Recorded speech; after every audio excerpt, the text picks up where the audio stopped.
Hey there, welcome back to Owl Dragon Adventures. I'm Scott Kegler. And I'm Rob McPherson. And this is our review of Microbots Duel.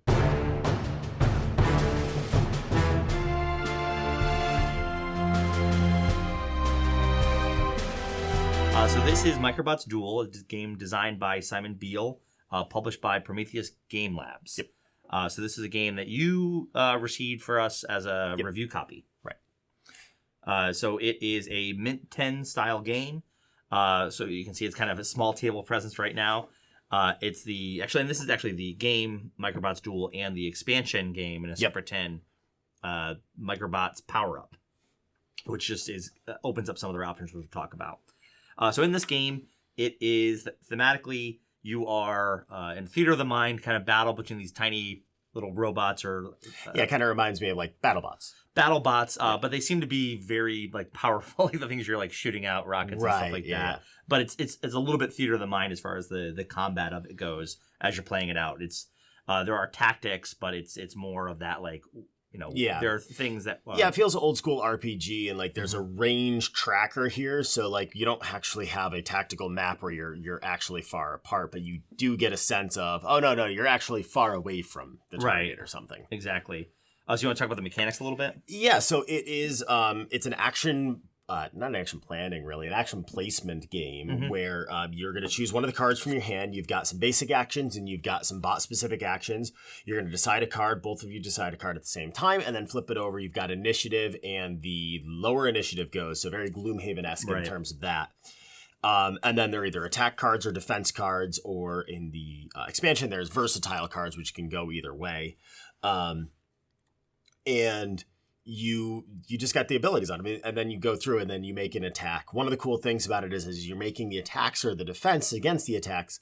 The number of cards that you've played of that certain type, so attack or defense, so they'll be in that row, those count towards your defense. So as the game goes on, the defenses rise up, but also the attacks rise up. Right, and there's been an efficiency puzzle there where like the longer you can go without having to do a refresh, because similar to like Gloomhaven or these other games where you're kind of doing a hand management. You've got 7-ish cards. So the longer you can go before that refresh, you're going to be the more powerful with your attacks and defense. Because you lose everything if you refresh, basically. Yeah, you can keep 2 cards in the array, essentially. So you can keep you don't have to like strip yourself completely.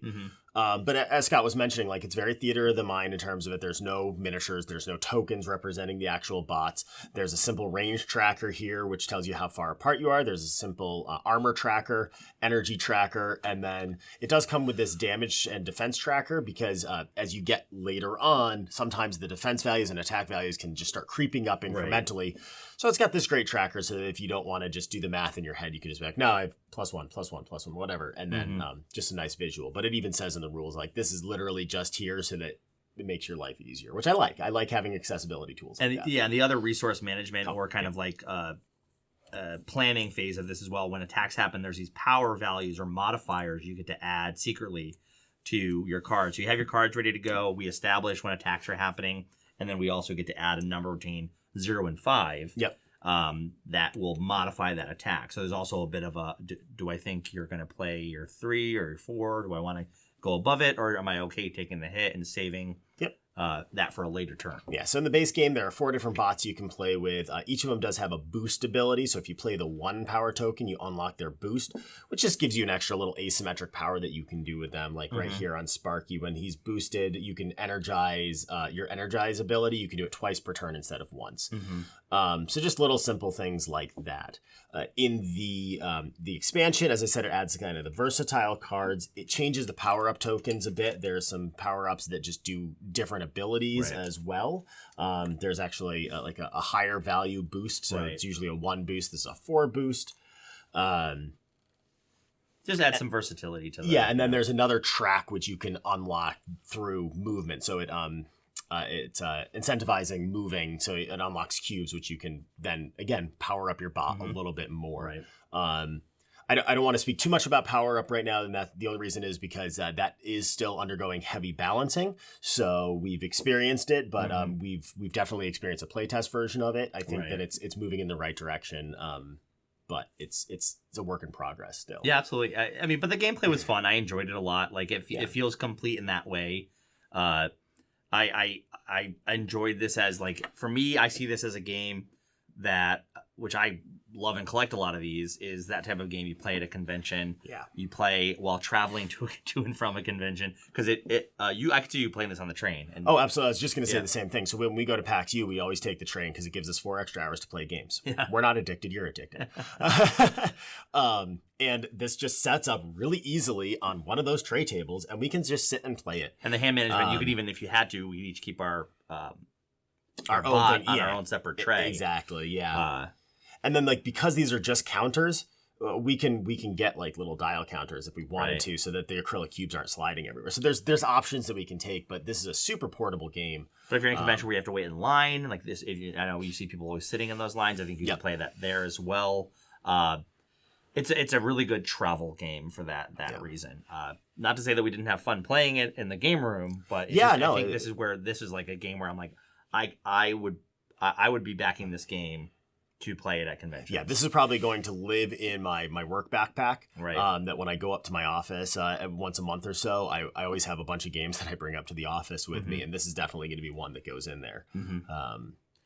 And the size of it's perfect. Like, that's what I like about these mint tin games is they're perfect for those type of situations when especially like larger conventions like Gen Con, like where we were trying to fill like only a very small amount of space in our bags. Everything you have to have room for stuff you're coming back with. Definitely one of those type of games. Highly accessible. Yeah, I was gonna say, I think the rule book is really solid. Only a few little things in there, but it's prototype too. It's prototype first of all, and second of all, like it is a mint tin, so you get. This is it. Like this is all the room you get, and so it's an efficiency puzzle to get the rules. Right. And they were really well done. Like we were up and playing within 10 minutes. Yeah, there's a couple of word choices I think we had we're gonna suggest our reaction copy here. Yep. But other than that, it was very like okay, I get it. Like hand management, understand these are my resources.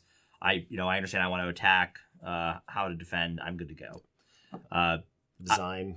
From a design standpoint, I really thought it feels like Micro Machines, so I get it. Like I like the little cute art. Yep. It feels very late 90s kind of art style. That's it. That's what it's. Yeah, you're right. You're spot on. Yeah, this feels very like the there was a Micro Machines cartoon, wasn't there? There was a cartoon for every toy. Yeah. What am I talking about? So that's what it feels like, the art, but it's kind of a fun throwback in that. Like good graphic design, everything flows together well. There was nothing that was confusing. No, I thought that was fun. I liked all the iconography was pretty easy to follow. Yeah, I love the look of it. Yep. From the design standpoint, from a quality standpoint, if this is what is close to the final version, because again, this is a review prototype copy. Yep. This is excellent. Yeah. So it was noted to me that the review copy does come with PVC cards, which I have found is a new love of mine. They are considering it for the full Kickstarter of the game. I am going to highly recommend that. Yes, go with the PVC cards. I understand that it's more of an expense, so it's got to be got to get enough backers to do it. Yeah. So I understand that, but if at all possible, because it just makes the experience so much better. And since this is going to be a travel game, this is going to be a game you break out at dinner when you're on a con run. Yeah. The PVC cards being waterproof, it's going to make it stand out against other small games like this. You're not gonna mind if somebody spills a little bit. There's some condensation from a cup on the table or something like that. Yeah. Making this game waterproof, essentially, it would be an excellent addition to this game. Yeah. And I think you hit it. It would make it a standout game for conventions. Yeah. I big fan of these cards. They just felt substantial. And then all the other components are good components. I'm going to pull out the sheet just so I don't quote the price wrong in a second. I'm almost positive I remember it. But going on to value real quick. Right now, it's aimed at £10 for the base game and £18 for the base game and expansion. So that's $12 and $22 respectively. Mm-hmm. I think it's a steal at that price. Yeah, I do too. And even if it went up a few bucks, if they had to I think it'd be a steal. Honestly, I think it'd be a steal at $18 for the base game and $30 for the combined. Yeah, truly. I think it's especially if you had the PVC cards. I really enjoyed it. You could, again, this is one you could sit and play while traveling 3-4 times and not get bored of it yet, because it's a good dueling game. We've played a couple of dueling games lately that we were not enamored by, and this one we pulled it out. We started playing. We're like, oh no, this has got some good tactics to it. It's got some good back and forth. I know there's one you're thinking of. I was like, this is exactly like I would pick this over 100%. Many of those type of quick light dueling type games we played while traveling, or if it's sitting there on the shelf. We have 20 minutes before so-and-so gets here before game night. You want to play a quick game of Microbots? This is a game I'd be down for. I'm not going to forget the rules. It's very quick and easy to get into. There are a lot of familiar mechanics in the game that feel adjacent to other games that we said, but it still feels like its own thing. Particularly with the building up the cards on the side, and I think it's got a cool enough table presence that if you're playing this at a con, people are gonna look at it. It's gonna catch the eye, which is something to say for like just cards. Like it's just cards and acrylic cubes, but it's got enough of a nice little table presence. Like I'm looking at it right here. It's very pretty. Yeah, once they have fulfillment, I don't know if they're planning on doing conventions around it. If they are, I think this would be one of those games that just like moves because people would be like, again, playing it everywhere. It's fun, it's light. You can't beat the price point on it. Yeah, no, I fully plan to back this game. This is going to definitely be one of my my go-to travel games. I'm a sucker for mint tin games, so I absolutely will be backing it as well. Just because, and again, I know we'll both have copies of it. We play a lot with each other, but I think I could get somebody else to play this at any time. Yeah. So very excited for it. We definitely recommend checking it out when the campaign goes live. We'll share some stuff on our social media about it when it's coming up. And thank you to Prometheus Game Studios for the copy of the game to check out. We had a lot of fun with it. If you have any questions, go ahead and leave those in the comments. And if you love board games as much as we do, make sure you subscribe to the channel.